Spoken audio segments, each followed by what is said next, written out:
EV9 national news కు స్వాగతం. ముందుగా హెడ్లైన్స్. మీడియా రంగంలో విప్లవాత్మకమైన మార్పులను సవాలుగా తీసుకుని ప్రజలకు అండగా నిలవడమే కాకుండా నిష్పక్షపాతంగా వార్తలను ప్రచురిస్తున్న మీ EV9 నేషనల్ న్యూస్ టీవీ ఇప్పుడు మీ నంద్యాలలోని MS కేబుల్ టీవీ నందు ప్రసారం అవుతున్నదని సగర్వంగా తెలుపుతున్నాము. 5 విడతల్లోనే మూడోసారి మా సర్కార్ ఖాయమైంది మోదీ. తిరుమల శ్రీవారి సేవలో సీఎం రేవంత్ కుటుంబం.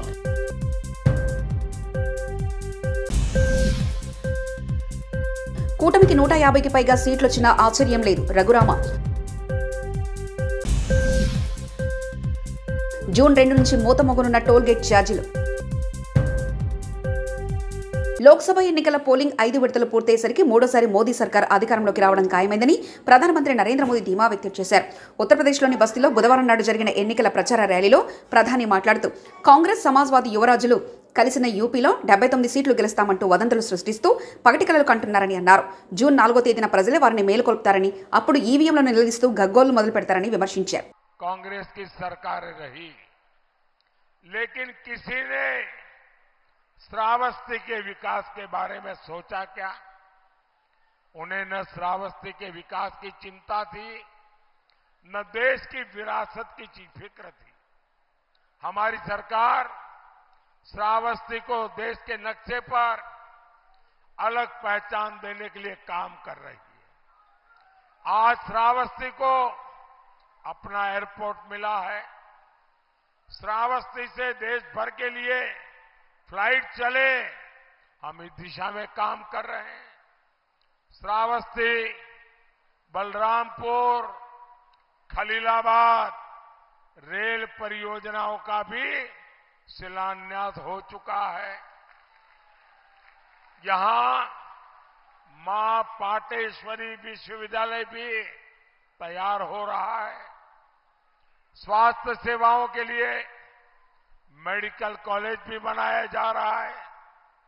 इस क्षेत्र में बाढ़ की इतनी समस्या थी, हर बार हजारों परिवारों का जीवन खतरे में पड़ता था.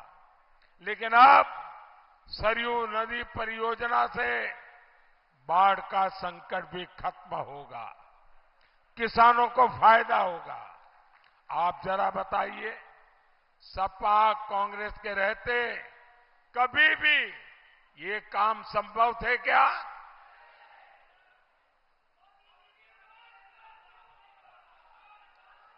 अगर गलती से इन्हें मौका मिला तो जो काम चल रहा है ये उन्हें भी ठप करके रख देंगे और पैसे खा जाएंगे. ఆంధ్రప్రదేశ్ ఏర్పడే కొత్త ప్రభుత్వంతో సత్సంబంధాలు ఉండాలని కోరుకున్నట్లు తెలంగాణ ముఖ్యమంత్రి రేవంత్ రెడ్డి తెలిపారు. ఇవాళ ఉదయం వీఐపీ బ్రేక్ దర్శన సమయంలో కుటుంబ సభ్యులతో కలిసి సీఎం రేవంత్ తిరుమల శ్రీవారిని దర్శించుకున్నారు. తిరుమల తిరుపతి దేవస్థాన ఈవో ఏవి ధర్మారెడ్డి వారికి స్వాగతం పలికి దర్శన ఏర్పాట్లు చేశారు. శ్రీవారికి తన మనవడి పుట్టు వెంట్రుకలు మొక్కులు చెల్లించారు. తిరుమలలో భక్తుల సౌకర్యార్థం పాత్రం కళ్యాణ మండపం నిర్మించేలా తెలంగాణ ప్రభుత్వ చర్యలు తీసుకుంటుందన్నారు.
ప్రయత్నం చేసిన ఎన్నికలు స్థానిక పరిపాలనలో కాస్త సమయం దొరకకపోవడం వల్ల ఈరోజు స్వామివారిని దర్శించుకున్నాం. రెండు రాష్ట్రాల సత్సంబంధాలు కొనసాగాలని, రెండు రాష్ట్రాల అభివృద్ధి పదం వైపు నడవాలని, ఆంధ్రప్రదేశ్లో ఏర్పడబోయే ప్రభుత్వం ఆ రాష్ట్ర ముఖ్యమంత్రితో తెలంగాణ ముఖ్యమంత్రిగా సత్సంబంధాలతో సమస్యలన్నిటిని కూడా పరిష్కరించుకొని కలిసికట్టుగా నడిచి రెండు రాష్ట్రాలు అభివృద్ధి పదం వైపు నడిపించే విధంగా ఒకరికి ఒకరు సహకరించుకొని ముందుకు వెళ్ళాలని ఆకాంక్షించను. అదేవిధంగా తెలంగాణ రాష్ట్ర ప్రభుత్వం తరఫున కొండ మీద ఒక సత్రం నిర్మాణము, కళ్యాణ మండపం నిర్మించి తెలంగాణ నుంచి వచ్చే భక్తులకే కాకుండా దేశం నలుమూలల నుంచి స్వామివారిని సందర్శించుకునే భక్తులందరికీ కూడా సౌకర్యాలు కల్పించడంలో తెలంగాణ రాష్ట్ర ప్రభుత్వం కూడా భాగస్వామ్యం తీసుకోవాలనుకుంటుంది. ఈ ఫలితాల ప్రక్రియ ముగిసిన తర్వాత తప్పకుండా తెలంగాణ రాష్ట్ర ప్రభుత్వం తరఫున సత్ర నిర్మాణానికి అవకాశం ఉంటే కళ్యాణ మండపం నిర్మించి స్వామివారి సేవ కొనసాగించాలని రాష్ట్ర ప్రభుత్వం భావిస్తుంది. తప్పకుండా తొందరలోనే ఆంధ్రప్రదేశ్ ముఖ్యమంత్రిని కలిసి విజ్ఞప్తి చేసి ఇక్కడ స్వామివారి సేవలో తెలంగాణ రాష్ట్ర ప్రభుత్వం కూడా భాగస్వామ్యం తీసుకోవాలని కోరుకుంటున్నాం. డెఫినెట్గా మీరే చూస్తున్నారో మేము చెప్పేది ఉంది, ఇక్కడ కొండ మీద రాజకీయాలు మాట్లాడకూడదు. తప్పకుండా మంచి వాతావరణం ఉంది, వాతావరణం కూడా అనుకూలించింది. గత సంవత్సరం కరువు వచ్చిన, తాగునీటి సమస్య ఉన్న సమస్యలను అధిగమించి మంచి ఋతుపవనాలు, మంచి కాలం అవుతున్నది. వానలు పడాలి, పంటలు పండాలి, రెండు రాష్ట్రాలు సుభిక్షంగా ఉండాలనే మా ఆలోచన. ప్రకృతి కూడా సహకరిస్తుంది. తప్పకుండా పాలకుల మనసులో ఎలాంటి ఆలోచనలు లేనప్పుడు స్వామివారు ఒక ఆలోచన కలిగించి తప్పకుండా ఆ ప్రాంత రైతులకు సహాయం చేసే విధంగా వానలు పడి పంటలు పండుతాయి. మా ప్రభుత్వ కార్యాచరణ కూడా ప్రధానంగా రైతాంగాన్ని ఆదుకొని దేశం యొక్క సంపదను పెంచాలనేది మా ఆలోచన. ఆ విధంగా ముందుకు సాగాలని మా ప్రభుత్వం భావిస్తుంది. ఢిల్లీ మద్యం కుంభకోణంలో బీఆర్ఎస్ ఎమ్మెల్సీ కల్వకుంట్ల కవితతో పాటు మరో నలుగురి ప్రమేయంపై ఎన్ఫోర్స్మెంట్ డైరెక్టర్ ఈడీ దాఖలు చేసిన అనుబంధ ఛార్జిషీట్ను పరిగణలోకి తీసుకోవాలా లేదా అనే అంశంపై తీర్పును ఢిల్లీ రౌస్ అవెన్యూ కోర్టు ఈ నెల 29కి రిజర్వ్ చేసింది. కవితతో పాటు ఆమ్ ఆద్మీ పార్టీ తరఫున గోవాలో ప్రచారం నిర్వహించిన ముగ్గురు ఉద్యోగులు Damodar Sharma, prince Kumar, Charanjit Singh, India ahead news channel మాజీ ఉద్యోగి అరవింద్ సింగ్ పై అభియోగాలు మోపుతూ ఈడీ ఈ నెల 10న సుమారు 200 పేజీతో అనుబంధ ఛార్జిషీట్ దాఖలు చేసింది. దాన్ని పరిగణలోకి తీసుకునే అంశంపై మంగళవారం విచారణ జరిగింది. కవితతో పాటు మిగిలిన నలుగురి ప్రమేయంపై ఈడీ బలమైన వాదనలు వినిపించింది. కాల్ డేటాతో పాటు కాల్ రికార్డులను కూడా సేకరించామని పేర్కొంది. హవాలా రూపంలో డబ్బులు మళ్లించేందుకు కరెన్సీ నోట్ల సీరియల్ నంబర్లను టోకెన్గా వాడారని ఈడీ ఆరోపించింది. ఏపీలో ఎన్డీఏ కూటమికి 150కి పైగా సీట్లు వచ్చిన ఆశ్చర్యం లేదని ఉండి తెలుగుదేశం పార్టీ అభ్యర్థి రఘురామకృష్ణరాజు అన్నారు. విశాఖలో నిర్వహించిన తెలుగుదేశం పార్టీ నేతల మీడియా సమావేశంలో ఆయన మాట్లాడారు. ఈవీఎంలను తెలుగుదేశం నేతలు ధ్వంసం చేశారని ఆరోపించిన పిన్నెల్లి అరాచకాలకు మీడియాలో అందరూ చూశారని రఘురామకృష్ణరాజు ఎద్దేవా చేశారు. ఈ ఎన్నికల తర్వాత జగన్మోహన్ రెడ్డి రాజకీయ చిత్రపటంలో కనిపించరని విమర్శించారు. ఆ ప్రభుత్వం వచ్చిన దాఖలాలు లేవు. ఈ రెండు కారణాలని మనం కలుపుకుంటే 100% ఫుల్ ప్రూఫ్ జగన్మోహన్ రెడ్డి అనే వ్యక్తి రాజకీయ చిత్రపటంలో ఈ ఎన్నిక తరువాత ఉండటం అన్నది జరగదు. జగన్మోహన్ రెడ్డికి స్పష్టంగా తెలుసు అతను ఎత్తిపోయాడని. కాకపోతే ఏ 14,000 కోట్లు అయితే ఎన్నికలకి ఒక రోజు ముందు, గతంలో 6 నెలల ముందు నొక్కిన బట్టల తాలూకు డబ్బులు రిలీజ్ చేయాలనుకున్నాడో దాన్ని ఇతర కాంట్రాక్టర్లకి 25% కమిషన్ తీసుకుని వెనక్కి వాళ్ళకి ఇవ్వటం కోసం మనం వస్తున్నాం. ఎందుకంటే అధికారులతో ఇంకా తప్పులు చేయించాలి. అధికారి తప్పులు చేయాలంటే ఇతడు మళ్ళీ వస్తాడని ఒక కాన్ఫిడెన్స్ ఉండాలి. కాబట్టి అధికారుల్ని బ్లఫ్ చేయడానికి ఒక బ్లఫ్ మాస్టర్ లాగా ఏదో అక్కడ ఒక చిన్న సీన్ క్రియేట్ చేసి మనం వస్తున్నామని చెప్పి వెళ్ళాడు. అధికారుల మీద ప్రెషర్ పెట్టి ఏదో పేమెంట్లు క్లియర్ చేయాలని చూశారు. అది కొద్దిమంది అధికారులు ఏదన్నా ఇంకా తప్పు చేసే వాళ్ళు ఉంటే చేయొచ్చు తప్ప అందరికీ కూడా క్లియర్గా అర్థమైంది అతని చాప్టర్ క్లోజ్ అయిపోయిందని. పోస్ట్ పోల్ సర్వేలు కూడా పూర్తిగా అనుకూలంగా ఉన్నాయి. నేను గతంలో చెప్పా 125 స్థానాలకి ఒక్క స్థానం కూడా తగ్గదు. ఇప్పుడు విధి అనుకూలించకపోతే, అనుకూలిస్తే 150 స్థానాలు దాటినా కూడా ఆశ్చర్యపోవలసిన అవసరం ఏమాత్రం లేదు. మీకు దాడులు చేసిందంతా ఎవరో స్పష్టంగా అర్థమైంది. పిన్నెల్లి చాలా దారుణంగా కామెంట్లు చేసిన కొద్ది గంటల్లో అతను చేసిన విధ్వంసం డైరెక్ట్గా మీడియాలో కళ్ళకు కట్టినట్టుగా వచ్చింది. ఎంత దారుణంగా అతను బాక్సుల్ని బద్దలు కొట్టాడో. మరి అటువంటి వ్యక్తిని మీరు చూశారు. జగన్మోహన్ రెడ్డి ఆ బస్ టూర్లో తిరిగినప్పుడు ఎక్కడ పెద్దగా జనం లేరనుకోండి, వెళ్ళినప్పుడల్లా ప్రతివాడిని సౌమ్యుడు, మంచివాడు ఇలా మాట్లాడేవాడు. పినేల్ గారిని కూడా రామకృష్ణ చాలా మంచివాడు, ఇప్పటికే మంచి పదవి ఇచ్చా, ఇంకా మంచి పదవిలో పెడతా, మంచివాడు కాబట్టి ఓట్లేయండి అన్నాడు. ఎంత మంచివాడో తెలిసిపోయింది. నిన్న టీవీలో దొరికేశాడు. జాతీయ రహదారుల ప్రతిపాదిక సంస్థ టోల్ ప్లాజా వద్ద టోల్ రుసుములు జూన్ 2 నుంచి పెరగనున్నాయి. ఏటా ఏప్రిల్ 2న ఈ ఛార్జీలు పెంచుతారు. అయితే ఎన్నికల దృష్ట్యా ఈ పెంపును వాయిదా వేయాలని NHAI ఎన్నికల సంఘం ఆదేశించింది. ఎన్నికలు ముగియడంతో జూన్ 2 నుంచి టోల్ ఛార్జీలను సగటున 5% పెంచి వసూలు చేయనున్నారు. ట్రైన్ బోగి లింక్ కట్ అవడంతో 3 గంటలు నిలిచిపోయిన జన్మభూమి సూపర్ ఫాస్ట్ ఎక్స్ప్రెస్ విశాఖపట్నం నుంచి విజయవాడ వైపు వెళ్లే జన్మభూమి సూపర్ ఫాస్ట్ ఎక్స్ప్రెస్ బయలుదేరిన 2 నిమిషాలకే అవుట్కట్స్ వద్ద ఏసీ బోగి లింక్ కట్ అయింది. దీంతో అధికారులు ట్రైన్ వెనక్కి తీసుకొచ్చి స్టేషన్లో నిలిపారు. ఉదయం 6 గంటల 20 నిమిషాల నుంచి ట్రైన్ నిలిచిపోవడంతో ప్రయాణికులు అక్కడే ఉండిపోయారు. కుకటపల్లి మెట్రో ట్రాక్ పార్కింగ్ వద్ద under water tunnel trouble taker exhibition నిర్వహించారు. స్కూబా డ్రైవింగ్తో పాటు స్పెయిన్ నుంచి ప్రత్యేకంగా వచ్చిన జలకన్యలు ఈ ఎగ్జిబిషన్లో ప్రధాన ఆకర్షణగా నిలిచారు.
ఆంధ్రప్రదేశ్లో ఎన్డీఏ కూటమిదే గెలుపని సర్వేలని చెప్తున్నాయని తెలుగుదేశం పార్టీ నేత గంటా శ్రీనివాసరావు ధీమా వ్యక్తం చేశారు.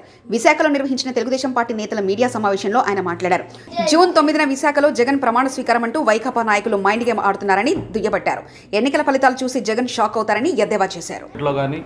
అలాగే హైదరాబాద్ నుంచి బెంగళూరు, చెన్నై నగరాల నుంచి ప్రజలు ట్రైన్స్లో, బస్సుల్లో యాలాడుతూ వాళ్ళు వచ్చిన తీరు, టోల్ గేట్స్ దగ్గర రద్దీ, ఇవన్నీ సంక్రాంతి పండుగను తలపించే విధంగా ప్రజలు వచ్చి ఓట్లేసిన విధానం కానీ, అలాగే పర్సంటేజ్ ఆఫ్ పోలింగ్ ఎక్కడ చూసినా కూడా గతంలో కంటే కూడా 2-3% మినిమం ఎక్స్ట్రా, కొన్ని చోట్ల అయితే 10%, 11% కూడా ఎక్స్ట్రా పోలేదు. అంటే ప్రజల్లో ఒక కసి, ఈ ప్రభుత్వానికి ఎట్టి పరిస్థితుల్లో కూడా బై చెప్పాలన్న ఒక ఆలోచన, వాళ్ళ కసి ఆ ఓటింగ్లో కనిపించింది. వీటన్నిటితోటి అంతేకాకుండా మనం పోలింగ్ అయిన తర్వాత కూడా 175 కాన్స్టిట్యున్సీల్లో మరి చంద్రబాబు నాయుడు గారు, పవన్ కళ్యాణ్ గారు, అలాగే పురంధేశ్వరి గారి ఆదేశాల మేరకు మొత్తం రివ్యూలు కూడా చేసుకుంటే బూత్ వైజ్ కూడా అనాలిసిస్లో ఎక్కడ చూసినా కూడా ఒక పాజిటివ్ వేవ్ కూటమికి కనిపించిన విషయం మనం చూస్తూ ఉన్నాం. అయితే దీన్ని డైవర్ట్ చేస్తూ వైసీపీ నాయకులు, జగన్మోహన్ రెడ్డి గారు మొన్న లండన్ వెళ్ళే ముందు ఆయన పీకే టీం ఏదైతే ఐపాక్ టీం ఉందో ఐపాక్ టీంతో మాట్లాడినప్పుడు ఆయన చేసిన కామెంట్స్ కానీ ప్రజలు షాక్ అవుతారని చెప్పాడు. ప్రజలు, దేశం కూడా డెఫినెట్గా మేము కూడా అంటా ఉన్నాం. ఎందుకంటే ఖచ్చితంగా షాక్ అవుతారు. ఎందుకంటే ఆ రిజల్ట్స్ అంత ఏకపక్షంగా కూటమి వైపు రాబోతా ఉంది. ప్రజలు, దేశంతో పాటు జగన్మోహన్ రెడ్డి కూడా గ్యారెంటీగా షాక్ అవుతాడు. ఎందుకంటే ఆయన ఊహించిన విధంగా ఫలితాలు రాబోతూ ఉన్నాయి. దాంతోపాటు ప్రత్యేకించి విశాఖపట్నంలో వైవి సుబ్బారెడ్డి గారు కానీ, మరి అలాగే బొత్స సత్యనారాయణ గారు కానీ గత 7 రోజులుగా వాళ్ళు ఆడుతున్న మైండ్ గేమ్ చూస్తే చాలా నవ్వు వస్తూ ఉంది మాకు. జూన్ 9న విశాఖపట్నంలోనే 9:35 ప్రమాణ స్వీకారం, అలాగే స్టేడియం పోయి ఏర్పాటు చూడటం కోసం స్టేడియం వెళ్తా ఉంటాం, అలాగే స్టార్ హోటల్స్ బుక్ చేస్తామని చెప్పడం, ఇవన్నీ కూడా చూస్తూ ఉంటే అందరూ నవ్వుకుంటూ ఉన్నారు. ఒక పక్క అన్ని సర్వేలు, దేశంలో ఉండే ప్రెస్టీజియస్ సంస్థలు అన్నీ, ఆల్ సెఫాలజిస్టులు మొత్తం కూడా ఎన్నికల్లో రేపు కూటమి ఘన విజయం సాధించబోతా ఉంది అని చెప్పి ఒక పక్క చెప్తా ఉంటే ఓటింగ్ సరళి చూసిన అందరూ కూడా 5 విడతల్లోనే మూడోసారి మా సర్కార్ ఖాయమైంది మోదీ. తిరుమల శ్రీవారి సేవలో సీఎం రేవంత్ కుటుంబం.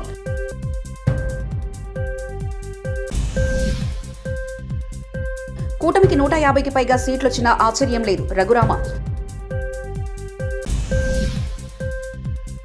జూన్ 2 నుంచి మూతమొగనున్న టోల్గేట్ ఛార్జీలు. ఇవి బులెటిన్ విశేషాలు. చూస్తూనే ఉండండి EV9 నేషనల్ న్యూస్.